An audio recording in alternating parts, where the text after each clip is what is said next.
ये तो आप सभी जानते हैं कि आर्टिकल 14 मतलब राइट टू इक्वालिटी। लेकिन इस आर्टिकल में दो टाइप्स की इक्वालिटी के बारे में बात की गई है। पहली होती है इक्वालिटी बिफोर लॉ। इसका सिंपल सा मतलब है that no one is above the law. हम सभी कानून की नज़रों में समान होते हैं, चाहे कोई अमीर हो या गरीब। अगर सेम अपराध करेगा तो उसको सेम दंड मिलेगा, कोई इसमें डिस्क्रिमिनेशन नहीं किया जाएगा। ये एक ब्रिटिश कॉन्सेप्ट है और एक नेगेटिव कॉन्सेप्ट है। दूसरी टाइप की इक्वालिटी होती है इक्वल प्रोटेक्शन ऑफ लॉ। ये इंटरेस्टिंग है। इसका मतलब क्या होता है कि राज्य समानता तो दिखाएगा, लेकिन सिर्फ उनके बीच में जो समान स्थितियों में हो, यानी कि likes should be treated alike. ठीक है, इसको समझने के लिए एक बढ़िया सा एग्जाम्पल लेते हैं। मान लीजिए एक कंपटीशन हो रहा है जहाँ पर ये चैलेंज दिया गया कि आपको दीवार के उस पार देखना है। दीवार लगभग 6 फीट ऊंची है और 3 पार्टिसिपेंट हैं जो इस चैलेंज को ले रहे हैं।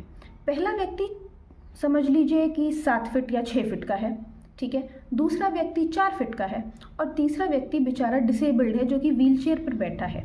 अब ये चैलेंज तीनों के लिए अनफेयर हो गया, क्योंकि लंबा वाला व्यक्ति आराम से देख लेगा, व्हीलचेयर वाले और जो 4 फीट वाले व्यक्ति को दिक्कत होगी।